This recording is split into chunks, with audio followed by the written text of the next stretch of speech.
Hello, everyone. Happy Saturday and welcome to Saprotu. We are giving you something a little bit new this week. We're doing a live interview. And this was inspired by last week's posts where I was telling you a little bit more about myself and where I come from. And my co-creator, my husband, Dallas, suggested that I bring on a very special interviewee that has had a lot of influence on my views of culture and life. And that person is my mom. So today we'll be doing a live interview with my mom, who I'll introduce in just a moment. And feel free to ask questions or make comments while we're doing the interview. And yeah, let's get to know her. Hi, Mom. Good morning. Beaming across the world. Good morning, good afternoon for us here in Riga. We're about 8 hours apart. Why don't you introduce yourself? My name is Ingrīda, and I have to say I'm immensely honored to be doing this interview. I never in my wildest dreams, when I was a young girl daydreaming about what my future life was going to look like, did I ever think that I would be sitting in the United States being interviewed by my lovely daughter who lives in Latvia. You're getting sentimental already at the beginning, and you're going to make me cry before we even start the interview. But yeah, what a wonderful thing, right? The internet has just really allowed us to expand our ability to connect with each other, which is a big piece of the purpose of this project. And so I thought today we would ask you some questions about your life from the very beginnings to the present day, and find out a little bit more about yourself and your own experience of different cultures and kind of that in formation of identity. Big topics. Right. So why don't we start simply? Tell us a little bit about where you were born and the circumstances under which you were born. Well, my parents fled from Latvia at the end of 1944 when the last Soviet occupation took place. And they ended up in, that photo, they ended up in a Baltic displaced persons camp in Augsburg, Germany, which, as it turns out, was fortunate because it was in the American zone. And I was born in the displaced persons camp a few years after they arrived. And as you can see, I was a precocious child even then. Yeah. Let's see, where did that go? There you are. And so this picture is actually from Germany? Yes. This This was a formal picture that they had to have several pictures made about, I understand, about a year or so, or maybe not a year, before we emigrated, before we traveled to the United States. So the Americans asked that there were family pictures made. So this was one of them. And that was in order to prove yourselves as a family? What do you mean that they asked? Yeah, there There were, from what I understand, there were several steps involved, but and it could have been because they were American. I believe it was the American Lutheran, some sort of welfare organization or refugee organization. So it, I'm not sure, but it was possible that also the sponsors in the United States were able to look through the pictures of people that were available for sponsorship, and decide who they wanted to sponsor. Wow. And do you have any memories from those very, very early years in the displaced persons camp? You know, it's interesting. I think I do, but I'm not sure what are real memories and what are inherited memories. Mm-hmm.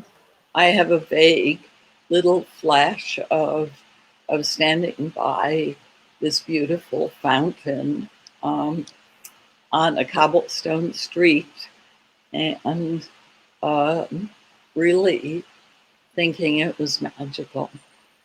But that's about all. Mm-hmm. Germany, yeah. So your parents arrived in Germany, which is a whole extra story we'll have to get to a different time. Yes. And they arrived and basically were placed in a refugee camp, which at the time were called displaced persons camps. Right. Because they were displaced by the war. And then the plan was that these people lived here until someone somewhere figured out what to do with them. Is that correct? The plan, or maybe just the hope, was that after things became more normalized after the war, that people would be able to go back home wherever they came from. The camp that we were in was mostly Latvians and Lithuanians. Had they organized them by ethnicity? Kind of, I think. There were some Polish people there, but from what I remember, it was mostly Latvians, Lithuanians, maybe some Estonians. Mm-hmm. And do you know anything about the context of, assumably, people while they were living in these camps realized that they couldn't go back? Do you have a sense of whether your parents knew that that wasn't going to be possible, that they were going to have to be looking in a different direction, or that being kind of a surprise while they were living in this displaced persons camp? I believe that it, and I can only speak to my own experience, but I believe that it slowly became clear to them, especially with the politics going on after the war, that it was highly unlikely that they would ever be able to get back home. When I was born, actually, I think that the hope still existed when I was born, because they decided that Ingrīda was a very safe name to give me, because it was, Ingrid is a common name in Germany. It's very well known in Sweden. It's a relatively common name in Latvia. So they decided, well, wherever we end up living, it will fit. It will fit whatever country we end up in. So they were, that's very interesting. Names are so important, and it's interesting how parents have these thought processes, right? And it speaks to Right. Right. what they were thinking about at the time. And so it's maybe an oversimplification in summary, but then what happened is that these camps were in different zones of different allies, right? So you said your camp was in the American zone of Germany, Right. and therefore the American maybe government, or basically under that umbrella, American organizations were organizing to assist the refugees, including sponsoring people to come to the United States. Yes, there was an organization, and actually, now that you mention it, I don't remember what it totally stands for, but it was UNRRA, UNRRA, which was the UN Refugee Association. Refugee assistance? Refugee assistance, possibly. So it was also through the United Nations, I guess. But Interesting. From what I know, which is limited, I think that that's the way it worked. That people who were in the British zone camps, for instance, for the most part, ended up being sponsored to Britain. So the United Nations Relief and Rehabilitation Administration. Oh, there you go. Thank you, Google. And so again, my understanding from my brief knowledge of history and hearsay is that mostly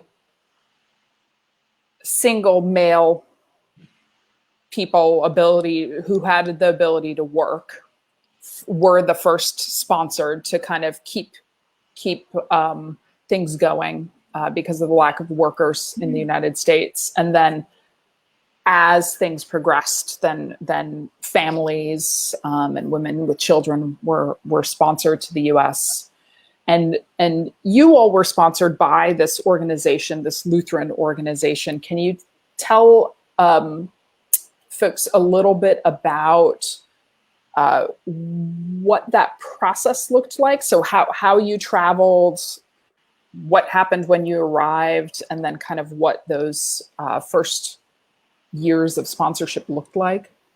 I'm not sure how we actually got the particular sponsors that we did. To add to what you just said, I do remember my parents talking about how fortunate they were that they were completely healthy also, because if you had anything, if someone was wounded in the war, for instance, if you had any kind of illness or disease, chances were high that you would not be able to be sponsored. So again, this is my understanding from what I've been told. So a lot of the families that ended up staying in Germany, in many cases there was some health reason why they couldn't be sponsored or they couldn't go.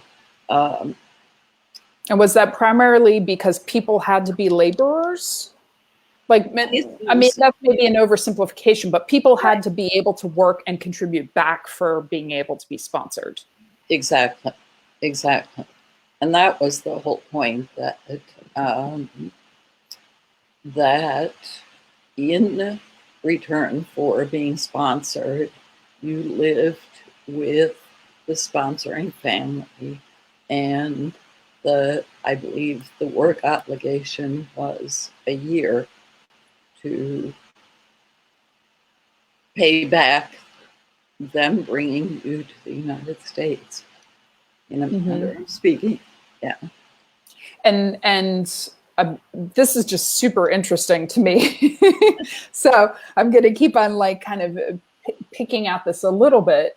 So was it like, my assumption when you say something like that is that a family, maybe within, like, especially since this was a Lutheran organization, that a family or maybe a church community with the family as the sponsoring family kind of all raised money together in order to bring over the sponsored family, versus, for example, a large organization that had its own funding sponsoring people. Like, where did this money come from? I'm wondering whether it actually came from the sponsoring families or whether it came from the organization and then they somehow worked with these sponsoring families to pay them back in some way, shape, or form. That's a fascinating idea. Unfortunately, I can't speak to that. That's totally fair. I think that I don't remember anyone really talking about. I guess I always assumed that the sponsoring family actually put up the funds, whatever that was. Specifically, I don't know. There could have been, this UN organization may have paid for part of it. We traveled on, I believe, the USS General Taylor, which I love, since your last name is now Taylor. Which I understand was a former troop ship for the American Army, and was used to transport refugees. So we spent 10 days crossing the ocean. My mother spent 10 days laying in her bunk in the little cabin with terrible seasickness. And my poor father, who was working in the kitchen of the ship for those 10 days, was totally responsible for keeping an eye on a very active child. One more time. This one. This one, yes.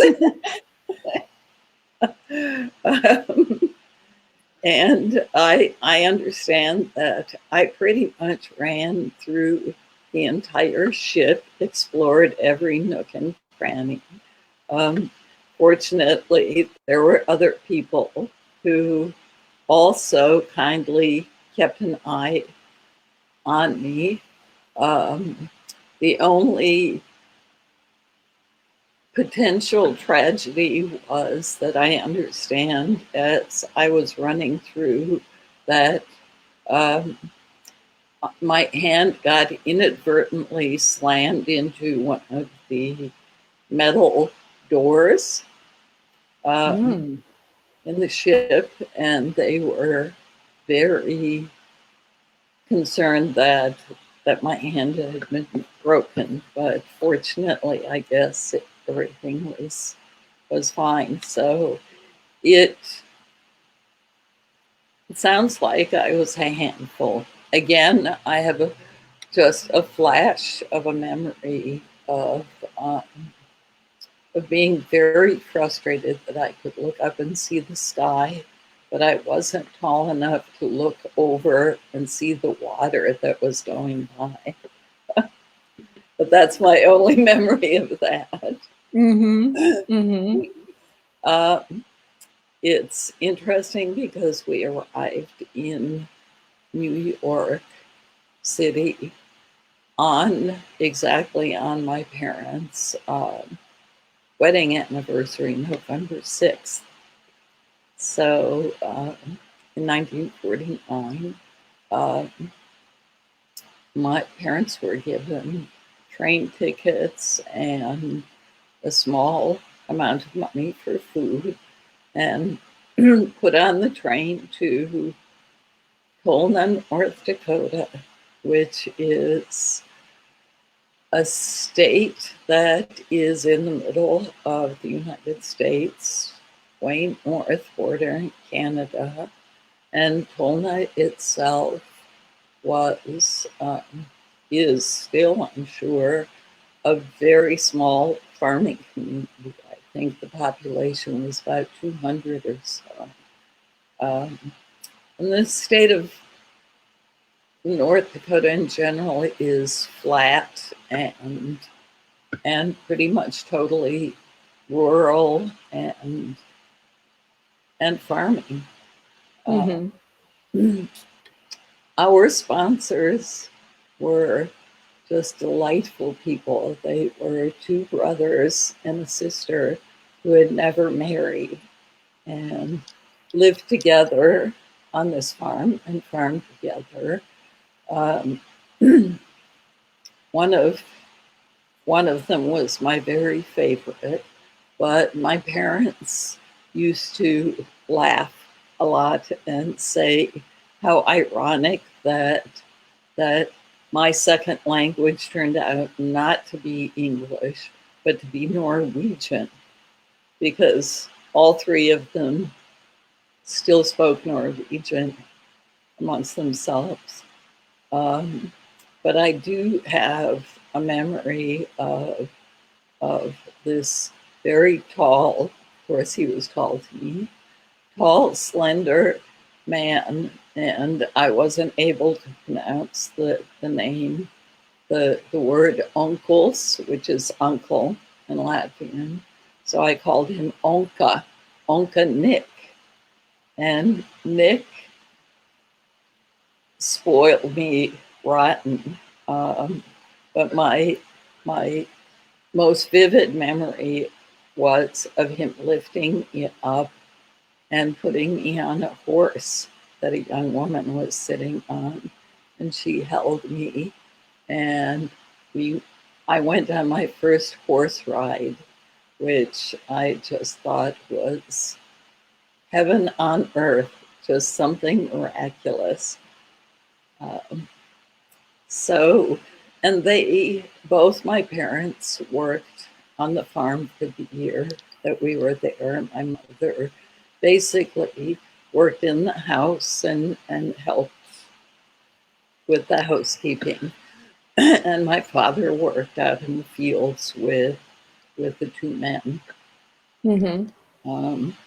And then his childhood friend, my godfather, and several other close friends from the camp had been sponsored to a very small town called White Bear Lake in Minnesota, which is the neighboring state to North Dakota. And they had written to them and said, once your obligation is finished, please come here and we'll all live together in this small town and we'll help each other out.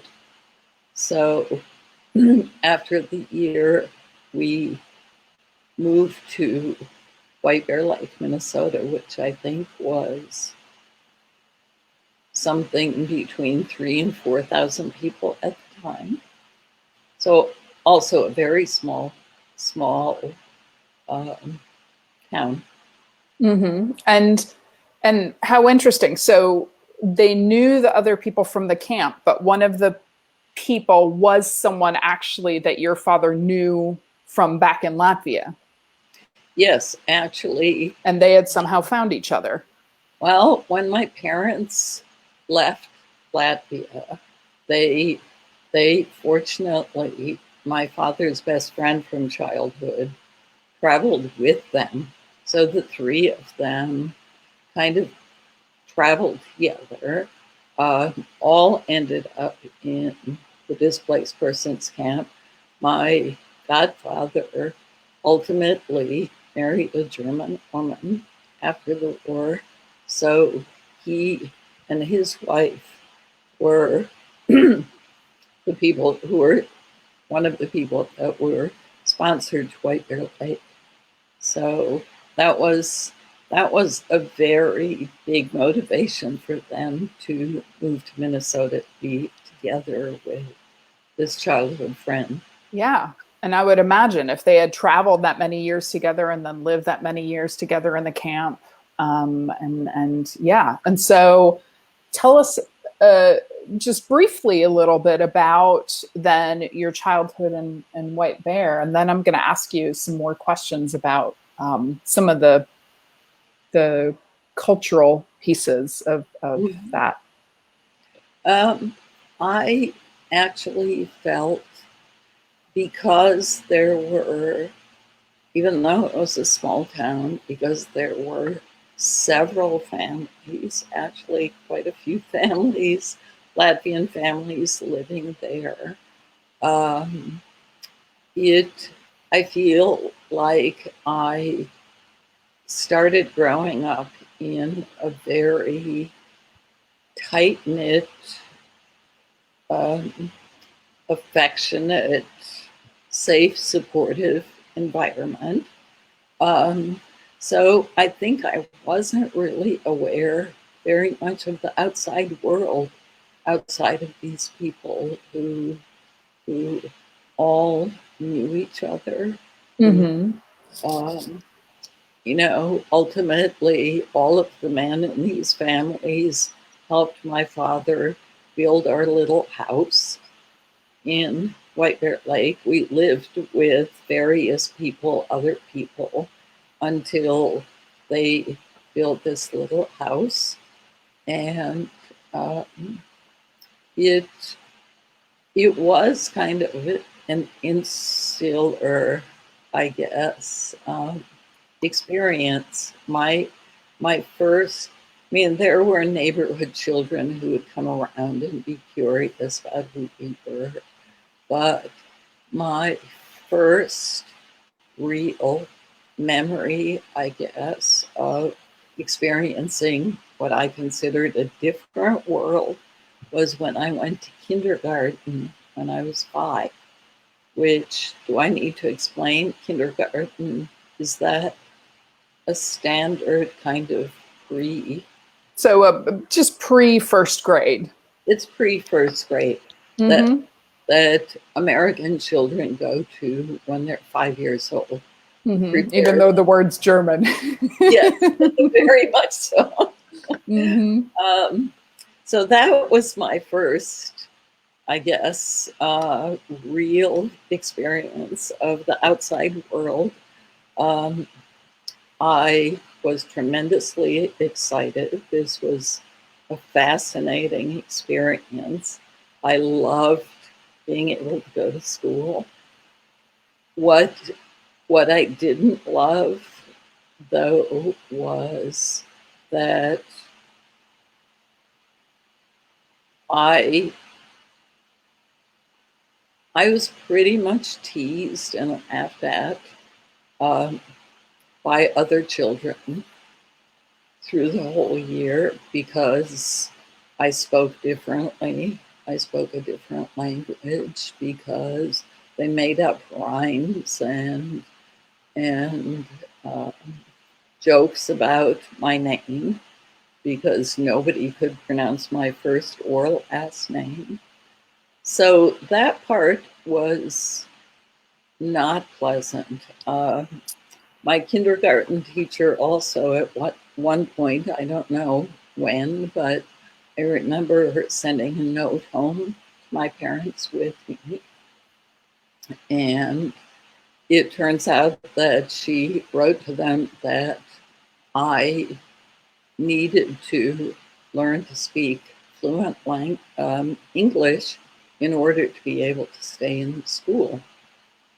So I didn't realize that that I wasn't speaking English at that point until my parents sat me down and very seriously told me, you have to be able to distinguish. You're old enough that you need to speak English, only English, when you're outside the home, and you need to be a good American girl when you're there, and then you can be who you are when you're at home. Wow. So, And you're 5 at and I this time? was 5, yes. That's a lot for a 5-year-old to try to process. And Well, what as was I the said, expectation? Where were you supposed to get this English from? I Because this is pre-internet, pre-TV, yes, yes. pre-everything, where you're really exposed to that any other place other than school. Well, and I say, as I said, we really, because everyone was adjusting to living in a new country that they were not familiar with, all of these families stuck together very closely, and said, help each other get jobs, helped know the bureaucratic ins and outs. So I did have neighborhood friends that I played with. So um, obviously I had some English, but it still wasn't my first language. No, uh, but that changed very quickly. I think as I did make friends, as I spent more time playing with neighborhood children. Um, yeah, I also remember at the age of 7 standing in this huge room with a crowd of other people who were very nervous. I could feel their nervousness, and I was all dressed up in my beautiful, beautiful dress and on my best behavior. And I got to raise my hand and repeat these words that I wasn't quite sure what they meant, but I knew that when I was finished, I was actually a citizen of the United States. So that was a big, big deal. Um, and before that, I knew it was coming because my parents studied, spent every night studying and uh, quizzing each other and talking about how they had to know all of the presidents of the United States. They had to know everything about the government, the Congress, how it worked, and pretty much the entire history of the United States. And While also learning English. right, and had to pass an exam in order to be approved for citizenship. So they were Wow. very nervous Yeah, about. and I'm assuming in order to stay. Yes, yes. So my father's English, of course, was much better than my mother's since she stayed at home. And he actually worked, uh, but I remember them being very tense and taking this very seriously. Mm-hmm. And my father retained that his entire life. If you asked him who was the 12th president of the United States and what years did he serve, he would tell you immediately. Oh, that's amazing. That's Right? amazing. Yes, yes. Yeah. Well, here you are. Here's the little family. Not so And little. well, no, not so little at all, really. You're right. You're right. And there you are in the back right Yes, corner, the oldest of yes, 5. And so then you had 4 younger siblings come along after you. in the United States who were Right. all born as American citizens. Yes. Yes. And gosh, and before we kind of move on with your life, do you have any other thoughts or memories kind of from just earlier in your kind of time in White Bear Lake and your parents kind of having recently come to the United States? Any other thoughts or memories around this idea of both how to be American and how to be Latin, when you were supposed to hold on to one, how you were supposed to navigate kind of being both? Yes, there are actually lots of memories. It was a juggling, a matter of juggling, or living in two worlds at the same time. I feel that we were very fortunate because my parents always believed that it was very important to keep speaking the language and keep the culture. Their belief was you will never lose English, but you will lose Latvian if you don't keep it up. And I remember, much to the delight of my sisters and me, our delight that we actually, I don't think anybody does it anymore, but if you misbehaved, you were sent to the corner. So you had to go stand in a corner of the room with your facing the corner. And that was a punishment. And my two brothers spent a lot of their time standing in corners because they were caught speaking English amongst themselves or using English words. Mm-hmm. So fortunately, we also grew up speaking Latvian amongst ourselves.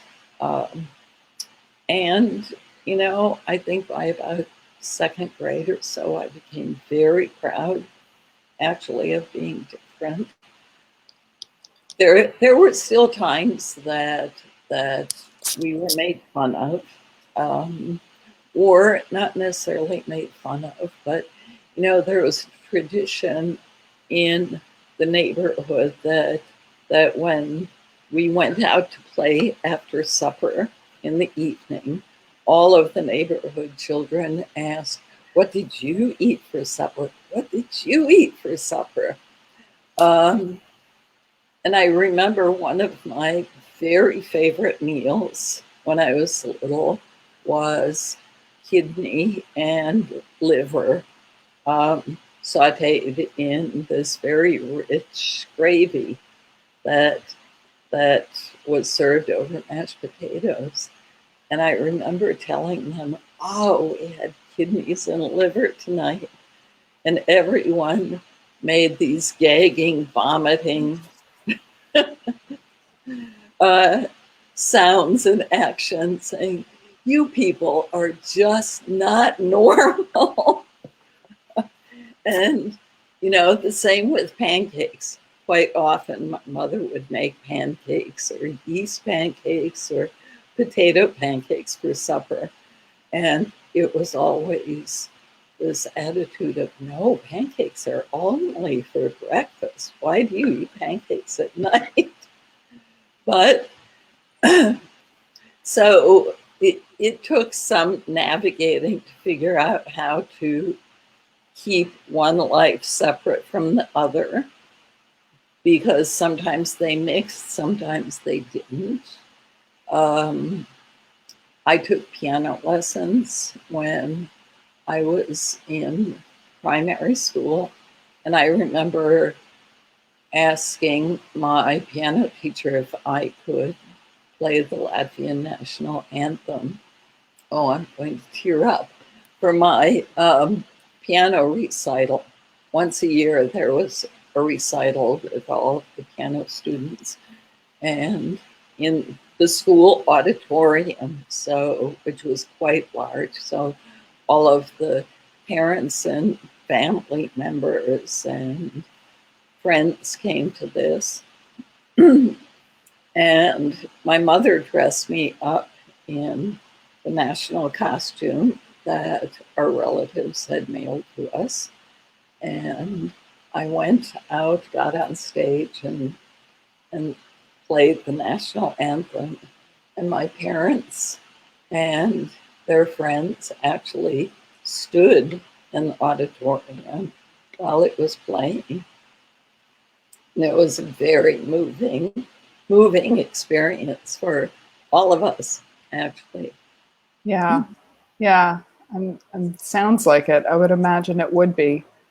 I have a picture here then. Stories, but yes, it really was like living in two worlds in one body. Mm-hmm. You know, Yeah. being able to eventually separate, this is who I am, but this is who I also am. Right.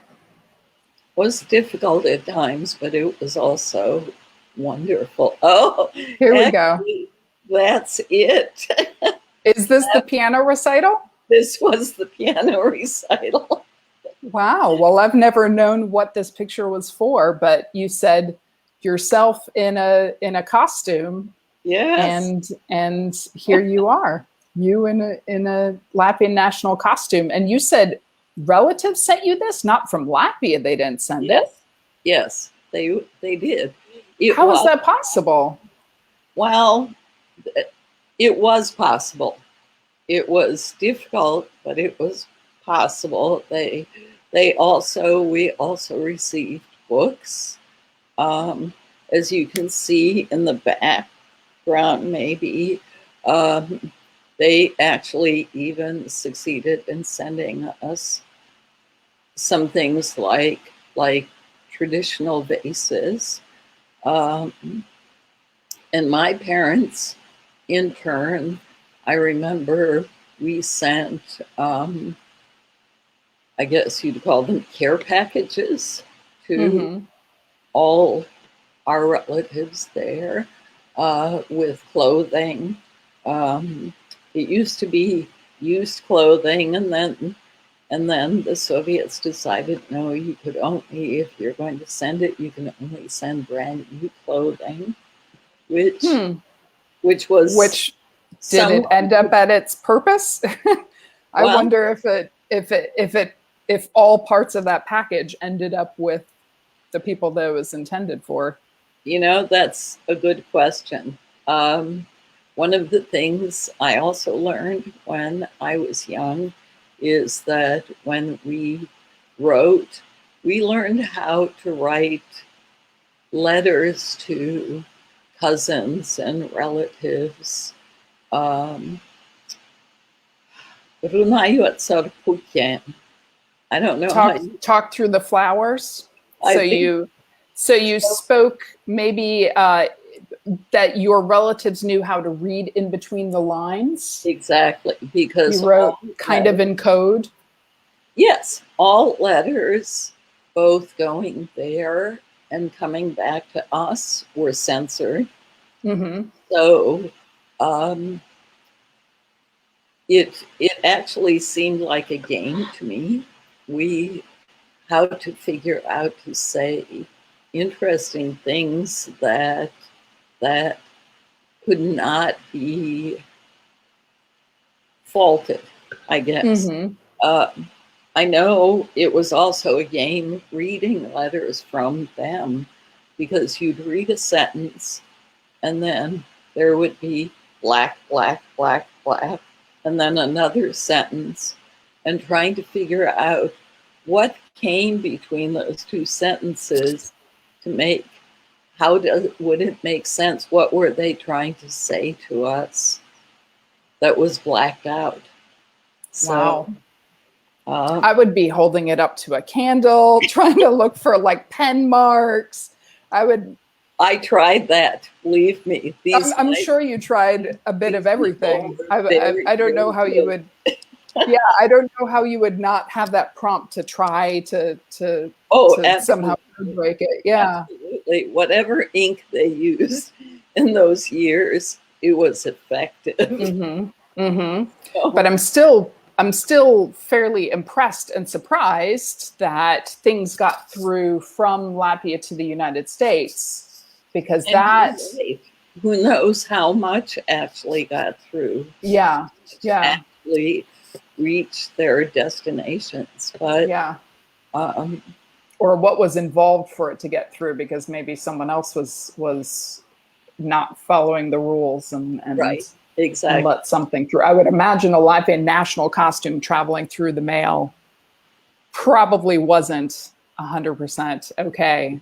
But that's really interesting. I am really fascinated by this era, right? Because it's something I think a lot of people have these stories, because there were so many refugees during World War II. But as we move away from that time period, some of those ideas are lost, and some of how that life was, and what that life looked like, and both the differences and similarities to how it is today is getting lost. So I appreciate you spending so much time just on these early years. But now I want to ask you a little bit about the rest of your life. We spent so much time on the first on the first 10 years or so. So talk about a little bit as you grew up. Obviously, you had this sense of the larger world, because you were part of this world that both existed in one space and then in this broader space. What was the context of your starting to travel and starting to go out in the broader world? And how did you make decisions about where you were going to go and what you were going to see? Actually, I could hardly wait to finish high school, go to college, but get to the age that I think I always knew that I wanted to go back to Europe. Mm-hmm. One of my uncles, my father's brother, ended up in Sweden, in Stockholm, Sweden. So he and his family lived there. So I grew up with this family that was in Sweden that I needed to know about and meet. And all of the rest of the family was still in Latvia. The fact that I was born in Germany made me, and my godfather's wife was German, so hearing German growing up also just made me really want to go back and see where I was born, or this country was. Mm-hmm. So I guess in a lot of ways, I always had that drive or that pull to go back. When I was 19, I was fortunate enough to be able to spend the entire summer between college classes going back to Europe. So I did get to meet the family in Sweden. And I also managed to get a visa. At that time, you could only go on tours, formal tours. Mm-hmm. But I did get a visa and permission to take a tour to Latvia. And this was what year? I was 19, so 1967. Oh, wow. So pretty early. Yeah. Yeah. Someone pulled some strings there. I want to know that story too, but then that may not be a story we ever find out more about. But right. Right. So I was the first one of our family actually who ever returned to Latvia. Uh, Wow. it was quite a shock.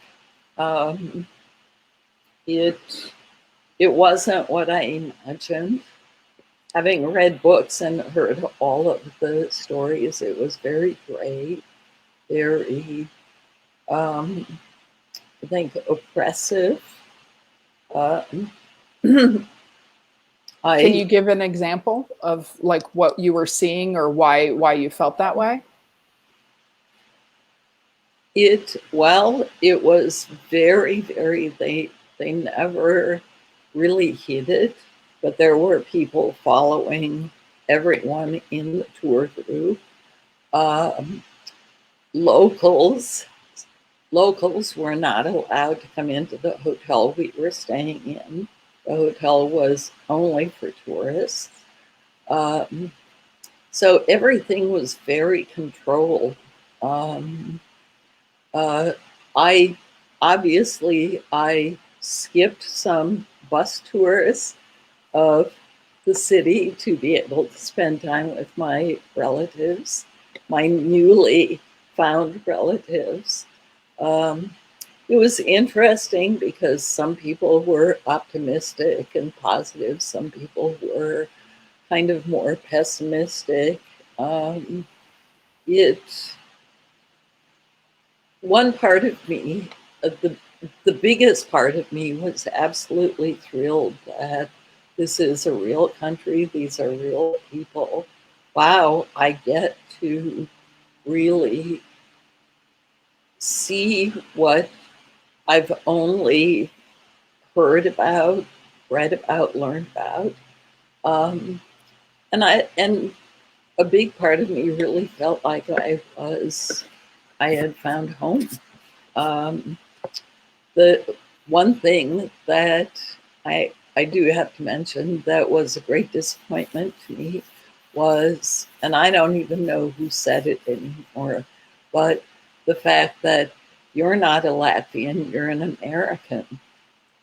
And it was very confusing to me because I had spent most of my time growing up being a Latvian and not an American. And Mm-hmm. I was finally in Latvia, and I can see their point. I understand what they meant at that time, um, because I was somebody from the rich West, you know. Mm-hmm. Uh, Mm-hmm. But yet you had grown up there in the rich West as an outsider, as someone who's different, as someone who's right. speaking a different language. And so we have So I go this home and mm-hmm. I'm told, no, you're not one of us, you're one of them. And I still remember the shock of thinking, how's that possible? You know? But subsequently, I actually pretty much went back every summer. Um, After a year or two, my mother also started coming um, every summer, and um, and eventually, eventually, your dad and you and your sister, we all went together. I think the first time we went was in 1989, um, when you were still 1990. 1990. 1990. You did go when you were younger, I think, though, for the summers with your grandparents, with my parents, and spent the entire summer there with your cousins and relatives. Yeah. So you brought up an interesting idea for people who are bicultural. So a lot of our conversations have been with expats and people who strongly feel like they belong to one place but are living or kind of dealing with this life in another place that's different than their home culture. But I think then you have even different story when you become an immigrant versus an expat, when you decide to stay somewhere, or in some cases you're a refugee and not an immigrant. Right.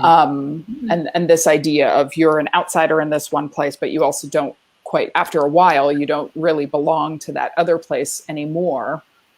And so what do you remember at the time? How did you process that?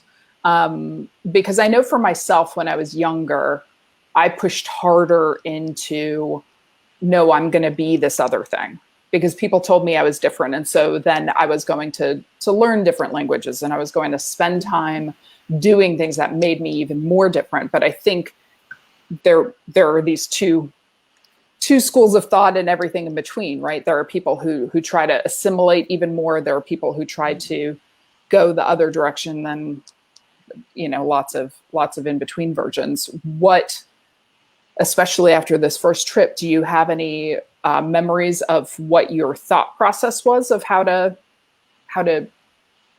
process that idea? I think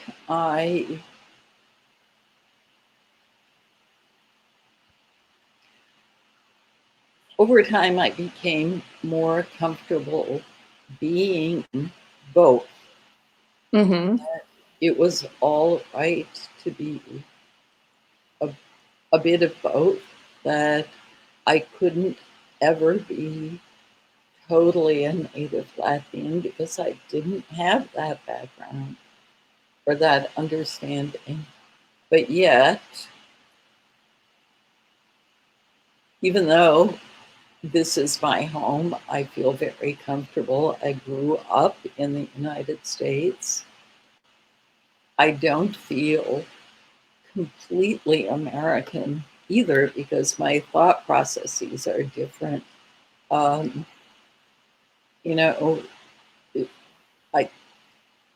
I have a different attitude towards the world.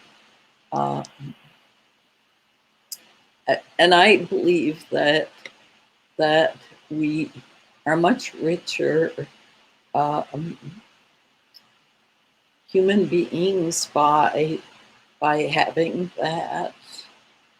At least I personally feel that way, by having that broader perspective, that I want to get to know people in other countries and not just find out about their language, but how they live, how they think,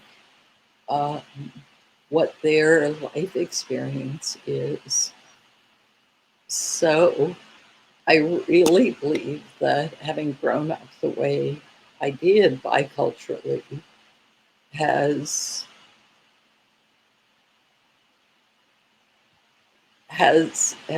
given me just a much more beautiful life than I could have ever had by just being one or the other, just being one culture.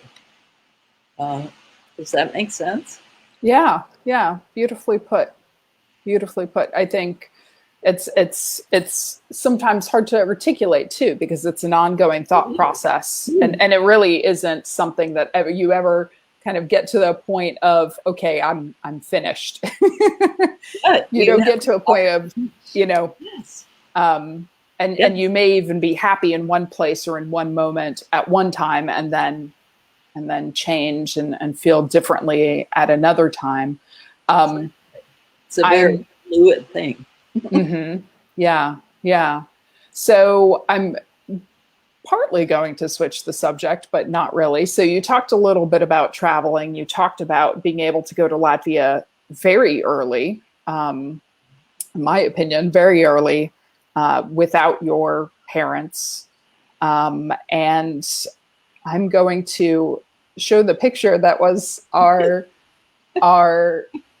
cover picture for this event, and we're going to go a little bit over an hour here, but I really want to hear the story of this picture, because I actually found it in a newspaper archive and was never even aware that this existed until about 6 months ago as I was bored and looking on the internet during the pandemic.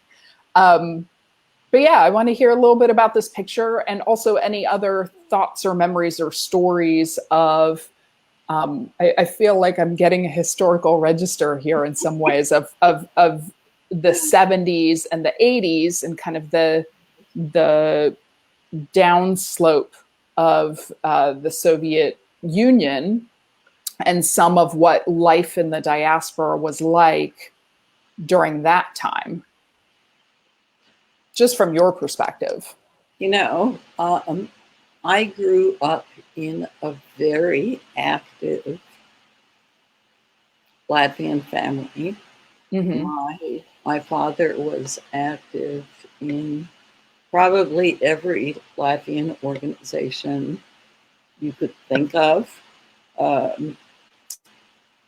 and also grew up with the constant refrain of, we have to help free Latvia. Mm-hmm. Personally, when I was, I think, a teenager, I felt, ain't never gonna happen. You know, Mm-hmm. look at a map, look at Latvia, look at Russia, not going to happen. So imagine my surprise. So there was always that political component. And I myself belong to a lot of organizations, Latino youth organizations, and other things. As I was young, this particular thing was, I had gone to Sweden in Stockholm, and that was the summer.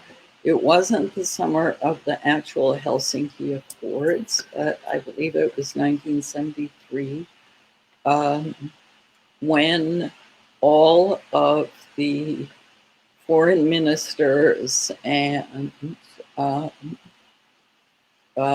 secretaries of state, everyone was discussing this in Helsinki. It was the preamble to the actual Helsinki Accords, though, was signed, and the Balts in Sweden were organizing. So not just the Latvians, but the Estonians, Lithuanians, and Latvians who all lived in Sweden were organizing a protest trip to Helsinki. And I'm getting goosebumps again.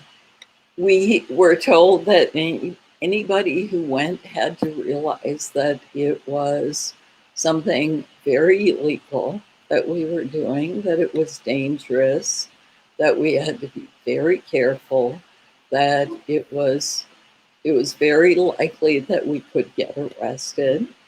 But if we still wanted to go and do this protest on the streets of Helsinki, and it was actually on the main street where the the motorcade of all the heads of state was going to pass.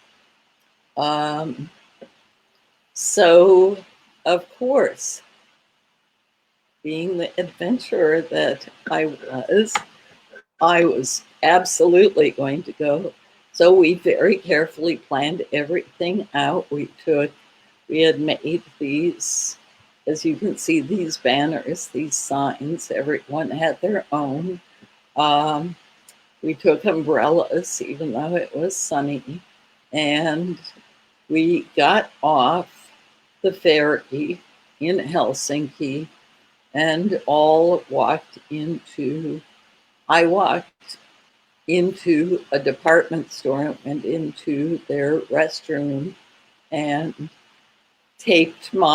signed my umbrella and kept it hidden until I actually walked onto the street and walked back and forth in front of, and we had timed it so that we knew exactly when all of these people were going to be passing. So we were distributed along the street. Everyone had their signs out. And I still remember my biggest thrill was actually seeing the limousine that Henry Kissinger, the American, drove by in. And at that time, there were no tinted windows, so I could actually see him looking out. And so I shook my umbrella to make even more of a point. And actually, the Finns were very supportive, very, very sweet and nice. And actually, ultimately, we did end up being arrested for a short time. But the Finnish police actually, when they came up to us, apologized and said, we may agree with what you're doing, but you can't be doing it. So, so they put us all in the back of these police vans, and I think we spent about the next 6-8 hours in the Helsinki police station until the entire security conference was over, and all of the, the Americans, the Russians, the Germans, the whoever, all of the people who were participating in it had left. So then we were released and put back on the ferry to go back to Stockholm. Yeah. They kept you until you couldn't cause trouble for the important people anymore. Yeah. Exactly. Yeah. That sounds very familiar to how many things still are. Yes. Yeah. Yeah. How wonderful. And any other thoughts or memories specifically around and what in Latvian is called the atmodas, the awakening time towards the end of the 80s, either memories of your own or memories of kind of the context with your parents. And yeah. I guess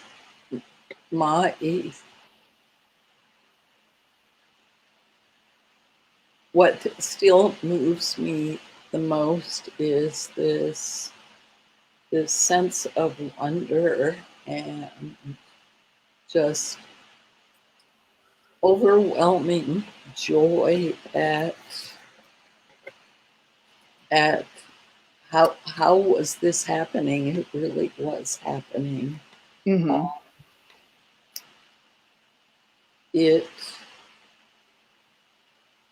Yeah, I guess I'm having a hard time articulating it.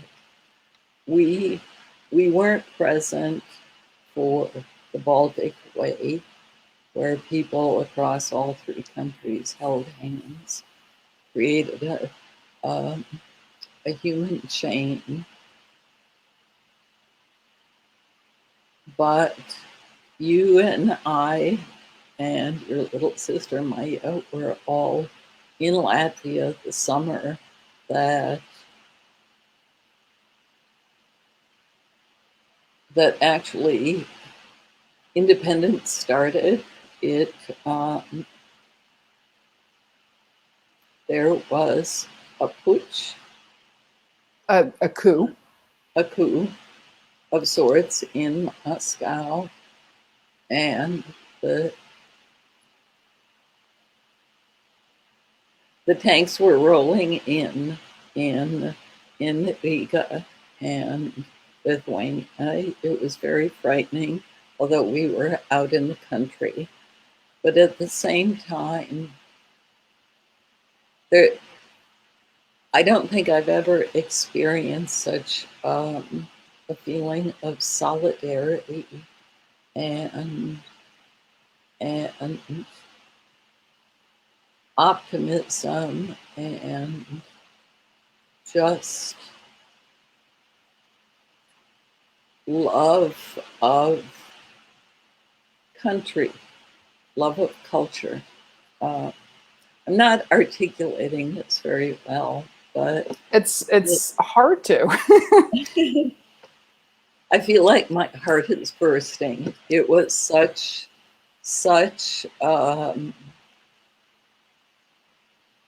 just an incredible experience to have been fortunate enough to live through the experience. Yeah, my memory is that of a child. So it's always interesting to it's interesting to hear your memories as a child and how that shapes the way you look at things. And my memories were of one, we were out in the countryside, right? So we were it felt very far removed in one way, but I do remember that we were huddled around a very, very small TV.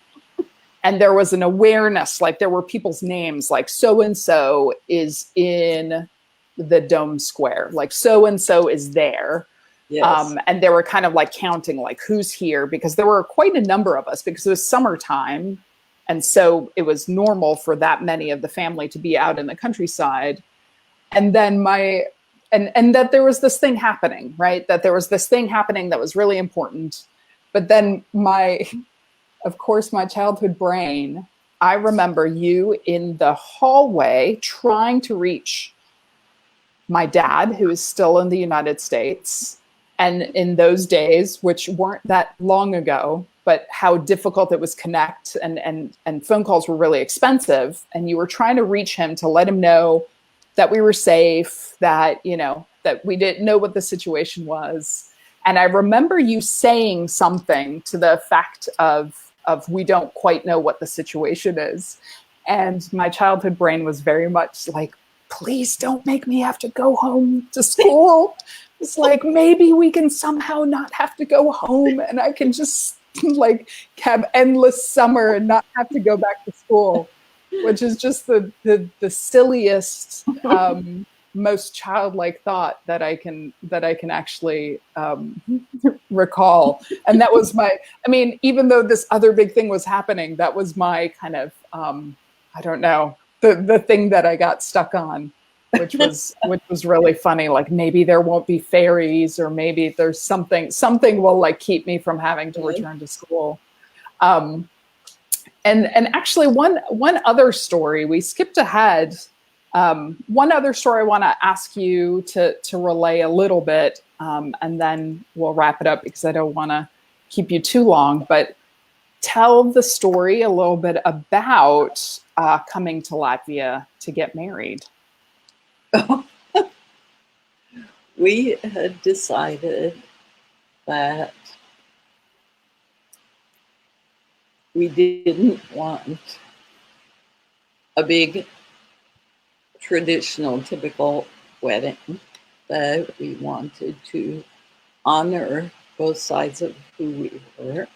So our original, and we didn't want to tell anybody that we were doing this. So we both went also for the summer, or a good part of the summer. And our original plan had been that we would have a civil ceremony in Ireland and hopefully have some kind of religious church ceremony in Latvia, so that we would cover both bases, so to speak. Unfortunately, from hitchhiking in the rain in Ireland, I caught pneumonia. So we arrived in Stockholm on the train in my sister's apartment, and with your dad asking her to call the doctor to come because I was sick. So the doctor came, said, no, you shouldn't travel, you should stay here. But because we weren't able to have our civil ceremony in Ireland, there was no way we were not going to get married in Latvia. we were only able to get a visa for, I think it was a bit more than 24 hours. It was something, yeah, like 36 hours. So we got on the ferry, went to, at that time you had to go to Helsinki, then switch and take a smaller ferry, Soviet ferry to Estonia, and then take the train to Riga. So we got off the train in Riga, were met by all of our relatives, and I smiled and said, "Hi, I'm so pleased to see you. Can you arrange a wedding for us? Thank you." And to their credit, they all smiled and said, "Yes, yes, we can." Um, so from one afternoon to the next morning, they even arranged a hairdresser. They had, at that time, my mother had been sending, this was 1978, so it was a little tiny bit looser. She had been sending used wedding dresses to Latvia for my cousins to use when they got married. So they somehow dug out this wedding dress that had come from America, and everyone got organized. One of my uncles was the best man. My mother's sister, my aunt, was the matron of honor, and they basically were the only ones who actually could go to the church because they were seniors, they were older people. None of the younger people could go because that would have jeopardized their studies, their university standing, or their jobs at that point. So they had arranged that we get married in St. Francis Church, which, as it turns out, was the church in Riga that my father was baptized in. And we were married by, I believe he was a bishop at that point. But not really, because that wasn't allowed. No. He was a secret bishop. Right. So, who also turned out to be a distant relative, by marriage. So some kind of distant relative. So because all of this was very much on the down low, we went into the church, and it turned out that by word of mouth, every senior older person, I think within walking distance, bus distance, whatever, trolley distance, had heard that there was going to be a mass taking place in this church. So it was like instantly, like wildfire. The whole church was full of all these old people who came to be, who were our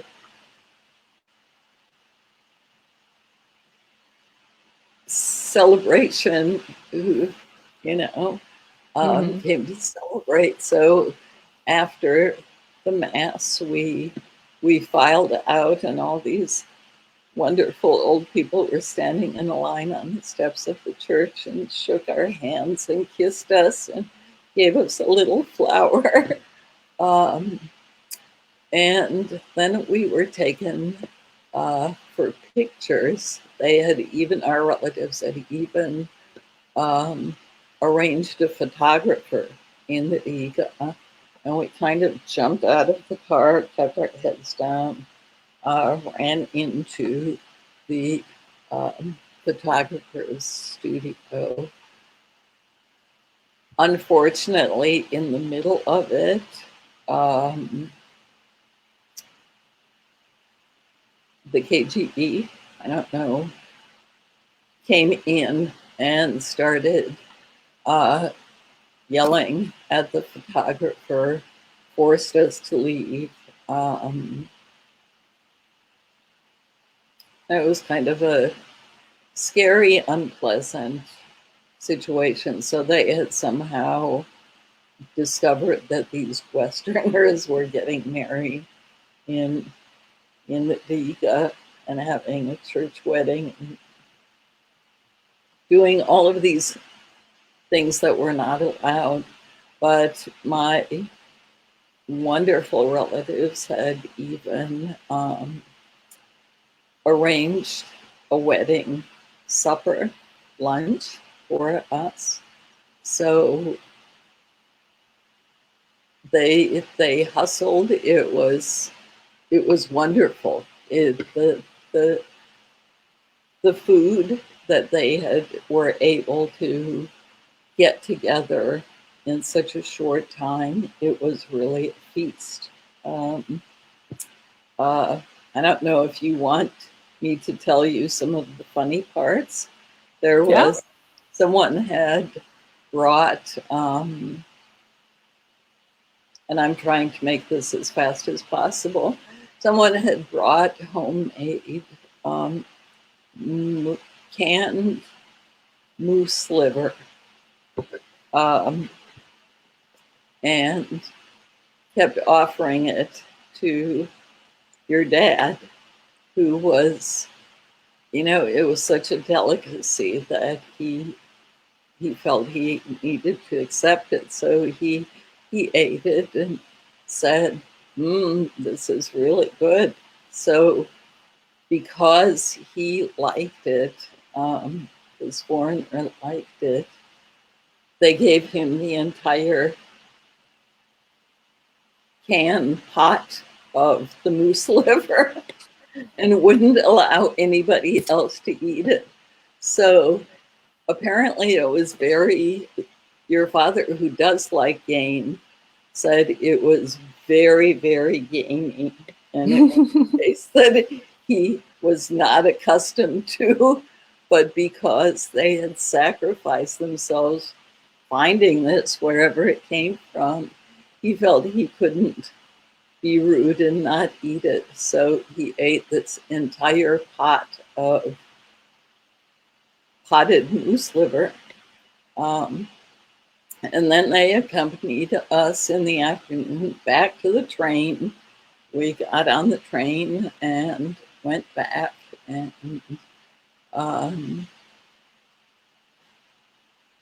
went back to Helsinki and wrote postcards from Helsinki post office. It was pouring rain there and we had to wait 5 hours for the next ferry. So we sat in the Helsinki post office writing postcards to our parents saying, guess what? We just got married.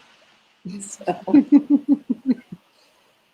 fantastic. And I think I glossed over a lot of the details, but I still just have nothing but the greatest admiration for our poor relatives, that these crazy people get off the train and say, we want to get married. Can you arrange that in the next 8 hours, please? And they pulled it off with a great deal of love and made it just a beautiful, beautiful thing. Lovely. Well, thank you for spending almost an hour and a half telling us all these stories. I'm sure we could definitely talk for another, probably another hour and a half. Maybe we'll have to have a part 2 at another point in time. But do you have any final thoughts with all these stories swirling through your head? Any final thoughts around just the idea of culture and identity, or kind of your journey through kind of bridging both of these worlds? Mm, I guess, as I said, I just am so grateful for having the upbringing that I've had. Um, I really believe that our culture, our identity, who we are, is such a critically important part of who we are, what makes us human, but also understanding the rest of the world, also being able to appreciate and I guess respect um, and really come to know, love other cultures in the world, and realize that culture and identity is really critical to who we really are, but at the base of it all, we are, what unites us is that we're all human beings, and we're all the same, regardless of our cultural identity. That